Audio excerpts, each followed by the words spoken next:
समझ। भाई इस साल भी 30 सितंबर, अगले साल भी 30 सितंबर, तो 12 महीना हो रहा है। 3 महीने के एक्सटेंशन डेट भी दे देते हो तो 12 3 15 होता है, तो 15 महीने से ज्यादा का गैप नहीं होना चाहिए। आपको पूरा टाइम पीरियड समझ आ गया कि नहीं आ गया ये बताओ। हाँ सर। अब ये शीट में देखो, ये कर दोगे कि नहीं कर दोगे ये बता दो, ये देखिए एक बार। Annual general meeting should be held once in each calendar year, इसमें कोई दिक्कत नहीं। No sir. जनरल मीटिंग कब होती है? Should be held within 9 months from closing of the first financial year, कोई दिक्कत? No sir. Subsequent नहीं general meeting should be held within 6 months from date of closing of present financial year, कोई दिक्कत? Sir. The gap between two AGM shall not exceed 15 महीने, कोई दिक्कत? Sir हाँ बेटा, एक्सटेंशन पीरियड सिर्फ उस कंपनी को मिलता है ना जो पुरानी हो चुकी है, मतलब इनकॉर्पोरेट के 1 साल बाद। बिल्कुल सही बोल रहे हो, ठीक है। फर्स्ट एजीएम में एक्सटेंशन नहीं दिया जाता क्योंकि ऑलरेडी 9 महीने आपको दे दिए गए, ठीक है। ठीक है। 1 पर्सन कंपनी के लिए एजीएम एग्जेम्प्ट, अकेला बंदा आके क्या बैठेगा, ठीक है। समझ आ गई मेरी बात? अरे 1 पर्सन कंपनी में सिंगल मेंबर है, अकेले थोड़ी ना जनरल मीटिंग करता रहेगा, क्लियर है?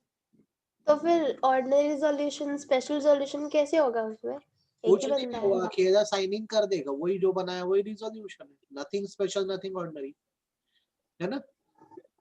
ठीक है, एक्सटेंशन का क्राइटेरिया समझाना पड़ेगा कि समझ आ गया है? समझ गए हैं। अच्छे से सभी लोग जितने हो अभी क्लास में, यस हाँ। सर। बाकी yes sir. Day date place बताना पड़ेगा कि हमको आता है। आता है। आपको मैंने बहुत अच्छे से बताया, आप वीडियो दोबारा देख लेना, आपको बहुत अच्छे सारी चीज बता दी है। वो कब बुलाना होता है? 9 AM एंड 6 PM, जिस दिन जो दिन नेशनल हॉलीडे ना हो। कहाँ बुलाया जाता है? तो उस शहर में जहाँ कंपनी का रजिस्टर्ड ऑफिस सिचुएटेड है उसके लिमिट्स में। ध्यान आ रहा है? हाँ। हाँ सर। कोई परेशानी इसको लेकर? No sir. नेशनल हॉलीडे का मतलब समझ गए हो कि नहीं समझे हो? तो समझ हाँ गए। क्या बिजनेस ट्रांजैक्ट होता है समझाना पड़ेगा कि आता है? आता है। 4 बिजनेस क्या होते हैं? ये 4 बिजनेस क्या कहलाते हैं?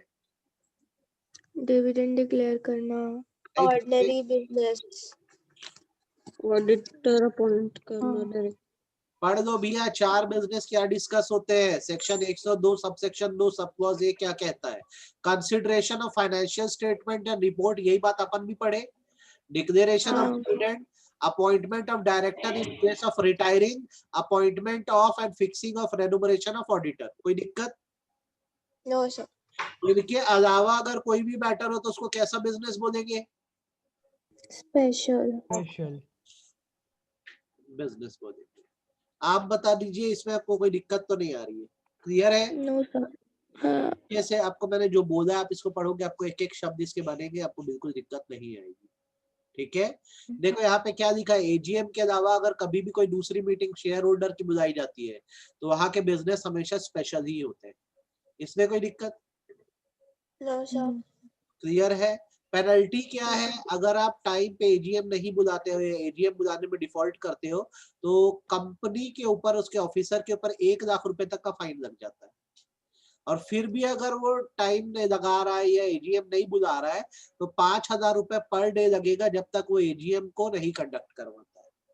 कितना समझ आया? 30 सितंबर तक करवा लेनी थी, चलो 3 महीने का एक्सटेंशन भी मिल गया, नहीं करवा रहे हो तो 1 लाख रुपए जुर्माना, और जितना लेट करोगे 5,000 रुपए पर डे लगेगा। कितना क्लियर है? सर बोलो ना, बोलो ना। एजीएम जो ऑथराइज्ड डायरेक्टर ही कराता है ना, ऑथराइज्ड डायरेक्टर या सीएस, अब भाई तो जैसे सिर्फ उसी के ऊपर लगना चाहिए, हाँ तो कंपनी के ऊपर क्यों लग रहा है? भाई तो सीएस है कहाँ पे अपॉइंटेड? कंपनी में ही है। नहीं। और सीएस अगर आलस कर रहा है तो फिर दूसरे को ऑथराइज कर देना चाहिए ना, कंपनी वेट क्यों कर रही है? आई मेरी बात समझ में? अगर देखो ये बोर्ड लेटर्स को थोड़ा ध्यान से पढ़ो, अगर कंपनी ने एजीएम बुलाने में डिफॉल्ट कर दिया है तो कोई भी मेंबर चाहे तो एनसीएलटी में अप्लाई कर सकता है, नेशनल कंपनी लॉ ट्रिब्यूनल में, कि हमारी कंपनी के एनुअल जनरल मीटिंग बुलाई जाए, ठीक है। अगर एप्लीकेशन जेन्युइन होता है तो एनसीएलटी फिर ऑर्डर देकर क्या कर सकता है, बेसिकली एनुअल जनरल मीटिंग करवा सकता है। आप बताओ, मन में जीवन में कोई समस्या? No sir. अच्छे से समझ आ रहा है कि सिर के ऊपर से जा रहा है? ईमानदारी से बोलो। आ रही है समझ। आ रहा है। अब ये एजीएम का जैसे मेन कंसेप्ट हो गया, तो अब बारी आती है ईजीएम की। किसकी बारी आती है? EGM। आपको एग्जाम में क्वेश्चन आता है कि ईजीएम कैसे कैसे बुलाई जा सकती है, ये क्वेश्चन आपको आता है। ईजीएम है क्या? जो एजीएम नहीं है वो ईजीएम है, जो साल में कभी भी बुलाई जा सके, वो एक्स्ट्राऑर्डिनरी जनरल मीटिंग है। सही बात है गलत बात है? हाँ। सही बात है। तो कैसे कैसे ईजीएम हाँ। लिखे जाते हैं, मेरे साथ देखो और सीखो। सबसे पहले by the board suo motu. Suo motu मतलब होता है वॉलंटरीली। बोर्ड ऑफ डायरेक्टर्स को ये लग रहा है कि एक रिजोल्यूशन पास करवाना है शेयर होल्डर से, तो उनकी जनरल मीटिंग जरूरत पड़ने पर बोर्ड कभी बुला सकता है। फॉर एग्जाम्पल, डायरेक्टर्स को ये लग रहा है कि डायरेक्टर को एक लोन लेना है, और लोन का जो अमाउंट है वो paid up capital, free reserve, security premium account से ज्यादा पड़ जा रहा है। तो क्या डायरेक्टर खुद से फैसला ले सकते हैं? नहीं। बिल्कुल नहीं सर। तो किससे पूछना पड़ेगा? Share share holder. होल्डर। तुम या तो एजीएम का वेट कर दो, और एजीएम का तुम वेट नहीं कर रहे हो तो तुम क्या करो, तुरंत नोटिस भेज के क्या बुलवा लो, एक्स्ट्राऑर्डिनरी जनरल मीटिंग बुलवा लो। तो जब भी बोर्ड को फिट लगेगा या सही लगेगा तो वो कंपनी की ईजीएम बुलवा सकते हैं। ठीक है। ईजीएम इंडिया में कहीं भी हो सकती है, बात मैंने आपको बताई हुई है, ध्यान है आपको? हाँ एजीएम सर। में मैंने बोला है कि वो लिमिट्स में होती है, जहां पे आपका कंपनी का ऑफिस है, और ईजीएम जो है वो कहीं भी हो सकती है। आपको ध्यान है? ये आपको मैंने पढ़ाया है, आप वो वीडियो देख लो, आपके पास 2 अभी ग्रुप में है। सर पढ़ाए हो। ठीक है। हाँ। अगर कोई आपकी ऐसी कंपनी है जो इंडिया के बाहर इनकॉर्पोरेट हुई है, तो उनकी मीटिंग तो इंडिया के बाहर भी हो सकती है। ठीक है। आपकी कोई कंपनी है, मान लो सब्सिडरी है जो इंडिया के बाहर सिचुएटेड है, तो उसकी मीटिंग वहीं पर आप करवा सकते हो, आउटसाइड इंडिया। आप बता दो, कोई दिक्कत? तो ये पहला क्राइटेरिया। दूसरा, जैसे एक्स्ट्राऑर्डिनरी जनरल मीटिंग बुलाने का काम मेंबर्स भी कर सकते हैं रिक्वेस्ट पर। किस पर? रिक्वेस्ट पर। रिक्वेस्ट पर। अगर मान लो बोर्ड ऑफ डायरेक्टर को रिक्वेस्ट रिसीव होती है adequate number of share holder से। कितने शेयर होल्डर से रिक्वेस्ट रिसीव होती है? अगर कंपनी में शेयर कैपिटल है तो उतने मेंबर जो कंपनी का 1/10 ऑफ कैपिटल होल्ड करें। कितना कैपिटल होल्ड करें? 1/10 ऑफ कैपिटल। और मान लो कंपनी में शेयर कैपिटल नहीं है, मान लो कंपनी लिमिटेड बाय गारंटी है, तो उसमें 1/5 of total voting power hold करें। दो में से एक क्राइटेरिया। ध्यान से सुनो, आप पढ़ रहे हो एक्स्ट्राऑर्डिनरी जनरल मीटिंग कैसे बुलाई जाती है, तो सबसे पहले आपने पढ़ा बोर्ड ऑफ डायरेक्टर्स बुला सकते हैं नोटिस भेज के। दूसरा क्राइटेरिया ये हो सकता है कि शेयर होल्डर रिक्वेस्ट कर रहे हैं कि हमारी मीटिंग बुलाओ। तो कितने शेयर होल्डर के रिक्वेस्ट करने पर मीटिंग बुलाई जाएगी? अगर कंपनी में शेयर कैपिटल है तो जो 1/10 ऑफ कैपिटल होल्ड करे हैं, और अगर कंपनी में कैपिटल नहीं है तो जो 1/5 ऑफ वोटिंग पावर होल्ड करे हैं। आप बता दो, इसमें आपको कोई दिक्कत? ये ना यहाँ पे एक करेक्शन कर देना, इसको ना 1/5 कर देना। ठीक है। अमेंडमेंट है। हाँ, चेंज है, ये 1/5 है, ध्यान रखना। ठीक है। कर पाओगे? हाँ सर। आपको मेरी बात समझ आई कि नहीं आई, पहले तो ये बता दो आप। आ गई सर। अच्छे से। तो अब सुनना मेरी बात को, जो मैं आपको बोल रहा हूँ बहुत ध्यान से। आपने कंपनी में रिक्वेस्ट डाली, क्या डाली? रिक्वेस्ट। अब कंपनी की ये जिम्मेदारी बनती है कि वो 21 दिन का नोटिस भेज के मीटिंग बुला ले। सही बात है गलत बात? हाँ। मैक्सिमम अगर 21 दिन में कंपनी मीटिंग नहीं बुलाती है तो 45 दिन के अंदर तो बुला ही ले। कितने दिन के अंदर बुला ले? जब हम कंपनी में रिक्वेस्ट डालें ना, तो कंपनी के ऊपर ये जिम्मेदारी बन जाती है कि वो इस मीटिंग को 21 दिन में बुला ले, या मैक्सिमम अगर बुलाना है तो 45 दिन के अंदर तो बुला ही ले, जब से रिक्वेस्ट रिसीव हुई है। आप बताओ कितना क्लियर हुई मेरी बात? फिर से रिपीट करूं? हाँ सर, एक बार रिपीट सर। भाई, मेंबर्स ने कंपनी में रिक्वेस्ट डाली कि हमारी तुम एक्स्ट्राऑर्डिनरी जनरल मीटिंग बुलाओ। कंपनी की रिस्पॉन्सिबिलिटी बनती है कि ये मीटिंग जो होती है 21 दिन से लेकर 45 दिन के अंदर में बुलाना ही बुलाना, इससे ज्यादा नहीं खींचना। अब बोलो, हाँ सर, समझ आ गया। Yes sir. अच्छे समझ आया कि नहीं आया, कि सिर के ऊपर से गया? आ गया। आ ये गया जो सर। 45 वाला टाइम पीरियड ये सिर्फ शेयर होल्डर की रिक्वेस्ट पे ये ही रिक्वेस्ट पे, ठीक है। कंपनी को रिक्वेस्ट पे एक्ट करना है, एक्ट करना मतलब ईजीएम बुलानी है 21 दिन से 45 दिन के बीच में, मिनिमम 21 दिन का पीरियड है। जैसे नोटिस आया, जैसे रिक्वेस्ट आई तुरंत 21 दिन का नोटिस भेज दो। अभी 21 दिन का नोटिस नहीं भेज पा रहे तो मैक्सिमम कितने दिन में करा सकते हो? 45 डेज। 45। 45। कितना क्लियर है? हाँ सर। पूरा सर। अच्छे से। हाँ सर। तीसरा देखो क्या लिखा हुआ है, क्या लिखा हुआ है, पढ़ो। रिक्विजिस्ट क्या लिखा हुआ है? सपोज करो सिचुएशन ये हुई कि कंपनी जो है फेल हो गई, रिक्वेस्ट आने के बाद भी 21 दिन से 45 दिन के बीच में ईजीएम करवाने में, तो जिन लोगों ने रिक्वेस्ट डाली थी वो खुद से with in 3 month of request EGM बुलवा सकते हैं। ये ऊपर वाले पॉइंट से समझ नहीं कनेक्टेड आया है तो कंफ्यूज मत होना। हमने क्या किया, बोर्ड को रिक्वेस्ट डाली थी कि सर हमारी ईजीएम बुलाओ। कितने लोग ने डाली थी ये समझ आ गया था? हाँ। अब बोर्ड की क्या जिम्मेदारी थी कि भाई 21 से 45 दिन में हमारी मीटिंग बुला दे, ठीक है, सही बात है। अब बोर्ड नहीं बुला पाया, मान लो बोर्ड नहीं बुला पाया, तो ये जो रिक्वेस्ट डालने वाले मेंबर थे खुद अपनी मीटिंग कर देंगे, वेन्यू डिसाइड करेंगे, इकट्ठा होकर मीटिंग कर देंगे, ठीक है। लेकिन ऐसा करने के लिए उनके पास जो समय है वो रिक्वेस्ट डालने के 3 महीने के अंदर अंदर का समय है, इसे रिक्विजिशन मीटिंग बोलते हैं। अब बोलो कितना समझ आया? पूरा सर। सर नोटिस वो डायरेक्टर्स को भी भेजेंगे अपना जो खुद से करेंगे डायरेक्टर को बोल देंगे कि हमारे पास, हमने आपको जब रिक्वेस्ट भेजी थी तो आपको 45 डेज में एक्ट करके हमारी मीटिंग करवानी थी, क्योंकि आपने नहीं करवाई है इसलिए आप खुद ही अपनी मीटिंग कर दे रहे हैं। आप बता दो कितना क्लियर हुआ? पूरा सर। आ गया। किसको नहीं समझ आया ईमानदारी से बोलो, क्या मैं इसे दोबारा आ गया सर। रिपीट करूं? सर सर तो जो 3 मंथ है वो अगर 45 डेज के बाद 45 गिनेंगे कि जब रिक्वेस्ट आए तब से? रिक्वेस्ट आए तब से 3 मंथ गिनोगे, ओके। ठीक है। Okay sir. और इसको कैलकुलेट करने का एक और आसान तरीका बताओ जो किताबों में नहीं होता है। तो कंपनी को टाइम दिया गया कितने दिन का? 45 दिन का। अगर कंपनी फेल हो गई, ठीक है, तो नेक्स्ट 45 डेज के अंदर आप खुद कर दो। तो 45 दिन और 45 दिन कितना दिन होता है? 90 90 दिन मतलब कितना महीना? 3 मंथ। कुछ समझ आया क्या? यस हाँ सर। सर। हाँ सर। आप ऐसे भी समझ सकते हो कि भाई पहले 45 दिन में कंपनी फेल हो गई तो अगले 45 दिन में आप खुद से बुला दो, तो 45 करोगे तो 3 महीना हो जाता है। बोलो बेटा। ये जो नेक्स्ट 45 डेज मिले हैं ना, उस बीच में एजीएम आ रहा है, तो क्या बोलते फिर नहीं होगा ना ईजीएम? नहीं फिर नहीं होगा एजीएम, एजीएम में ही डिसीजन हो जाएगा। ठीक है। आपको बहुत टेक्निकल तो नहीं लग रहा है ये, बता दो मेरे को। नहीं। No sir.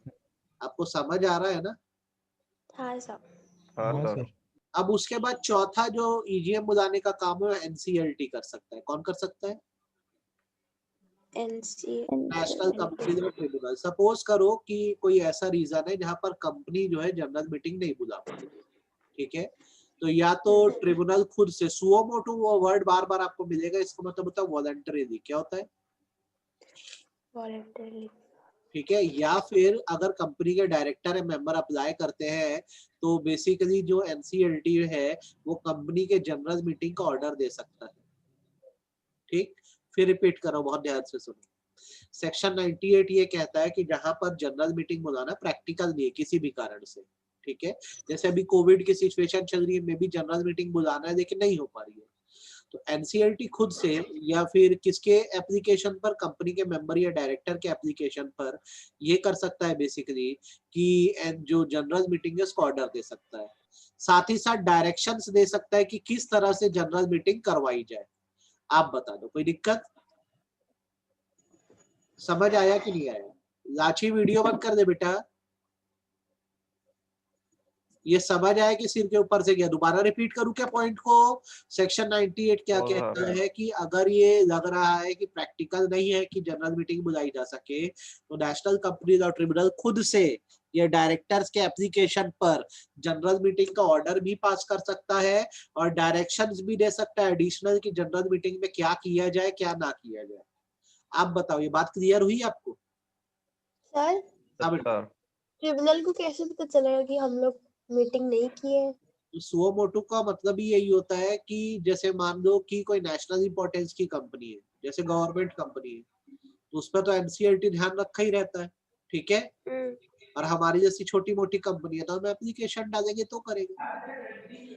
ठीक है। क्लियर है? तो आपको पूरा हाँ। ईजीएम का कंसेप्ट समझ आ गया कि नहीं आ गया, ये बताओ। आप अभी हाँ बुक सर। उठाएंगे और ये पूरा पढ़ डालेंगे बेटा, है ना? बिल्कुल लेट नहीं आ गया करना सर। है। क्लास मीटिंग को सबसे लास्ट में रखो, ये फ्लो बिगाड़ेगा आपका बीच में।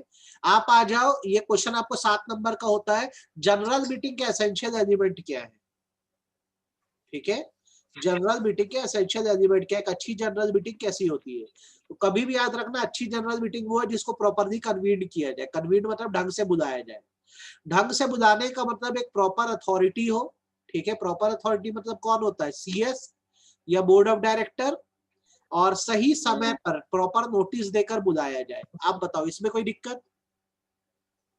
No sir. No sir. दूसरा, प्रॉपरली कंस्टिट्यूटेड होनी चाहिए, मतलब कोरम प्रेजेंट होना चाहिए, और दूसरा चेयरमैन होना चाहिए। इसमें कोई दिक्कत? No sir. No sir. No sir. ठीक है। कन्वीन मतलब होता है ढंग से बुलाना, कंस्टिट्यूट मतलब होता है ढंग से चलाना, और प्रॉपरली कंडक्टेड मतलब होता है वहां पर एकदम प्रॉपरली पूरी मीटिंग स्टार्ट से एंड तक चली है, मतलब वहां पे सारे बिजनेस डिस्कस हो गए, रिजोल्यूशन पास हुआ है, और मीटिंग खत्म होने के बाद मिनट्स भी बने हुए हैं। तो इसको आपको याद रखना होगा। एसेंशियल क्या है? Properly convened, properly constituted, properly conducted. आप बताओ, आपको ये समझ आया कि सिर के ऊपर से गया? समझ आ आया गया सर। सर। बाकी लोग को? सर हाँ बेटा। सर एजीएम और ईजीएम कितने भी टाइम तक चल सकते हैं ना, कि उसका भी कुछ टाइम होता है? क्या चीज एक दिन में नहीं कर पाए तो एडजर्न कर देंगे, है ना? ठीक है सर। भाई तो एक हॉल में इकट्ठा हो रहा है, तो हॉल का भी तो चार्जेस होता है क्या?